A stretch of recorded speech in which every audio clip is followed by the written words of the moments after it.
RG Kar medical college এবং হাসপাতালে মহিলা চিকিৎসককে নৃশংসভাবে ধর্ষণ করে খুনের ঘটনায় গর্জে উঠেছে গোটা দেশ। সমাজের বিভিন্ন স্তরের মানুষজন এই ঘটনার প্রতিবাদে আন্দোলনে সামিল হয়েছেন। আরজিকরের সেই নৃশংস ঘটনার তদন্ত করছে সিবিআই। এবারে এই মামলা গেল দেশের সর্বোচ্চ আদালতে। মঙ্গলবার প্রথম শুনানি হয় এই মামলার। এদিন প্রধান বিচারপতির বেঞ্চ বৃহস্পতিবারের মধ্যে সিবিআই কে তদন্তের স্ট্যাটাস রিপোর্ট আদালতে জমা দিতে বলেছে। সেই সঙ্গে আরজিকর মেডিকেল কলেজের নিরাপত্তার জন্য কেন্দ্রীয় বাহিনী মোতায়েনের নির্দেশ দেওয়া হয়েছে। সুপ্রিম নির্দেশের জেরে স্বস্তিতে রায়গঞ্জ মেডিকেল কলেজে আন্দোলনরত চিকিৎসকেরা।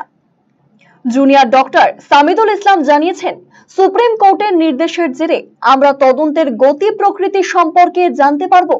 ফলে আন্দোলনের তৎপরতার গতি প্রকৃতি নির্ণয় করা সম্ভব হবে। আরজিকরের কেন্দ্রীয় নিরাপত্তার জন্য তিনি সন্তোষ প্রকাশ করেছেন। একটা ভালো জিনিস, তদন্তের গতি প্রকৃতির ডেলি কিভাবে আগাচ্ছে আমরা সেটা সম্পর্কে জানতে পারবো এবং সেই অনুযায়ী আমাদের আন্দোলনের তৎপরতা গতি প্রকৃতি আমরা নির্ণয় করতে পারবো।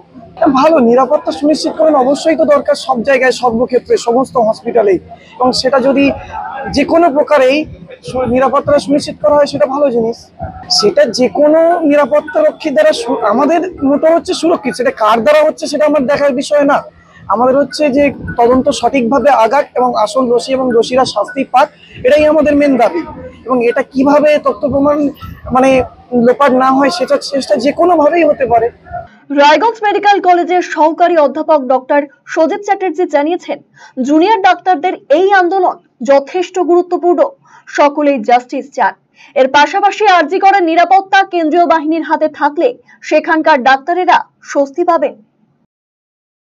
দেখুন, জুনিয়র ডাক্তারদের তো একটা দাবি আছে, দাবিটা তো খুবই গুরুত্বপূর্ণ দাবি। ওরা যে উই ওয়ান্ট জাস্টিসে যে দাবিটা রেখেছে, এটা সত্যি একটা এত খারাপ ইনসিডেন্ট হওয়ার পর থেকে তারা নিশ্চয়ই একটা এতে ভুগছে, একটা ইনসিকিউরিটিতে ভুগছে। তার জন্য তারা দাবি একটা রেখেছে, ঠিক আছে, তারা একটা পিসফুল দাবি রেখেছে।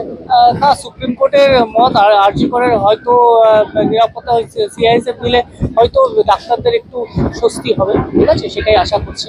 হ্যাঁ, তারা একটু সিকিউরিটি পাবে। এবং দেখুন, কেউ তো অবস্থানে বসে থাকতে চায় না, সবাই আমরা সবাই প্রফেশনাল, আমরা অবস্থান করতে তো চাই না। সবাই চাই যে যত তাড়াতাড়ি যেন নর্মাল জিনিসটা ফেরত আসে, ঠিক আছে। আমাদেরও একই বক্তব্য, যাতে আস্তে আস্তে সিস্টেমটা নর্মালাইজড হয় এবং যে দাবিগুলো, যে সিকিউরিটি ইজ দ্য মেন দাবি, এই সিকিউরিটিটা যেন ডাক্তারদের অবশ্যই থাকে।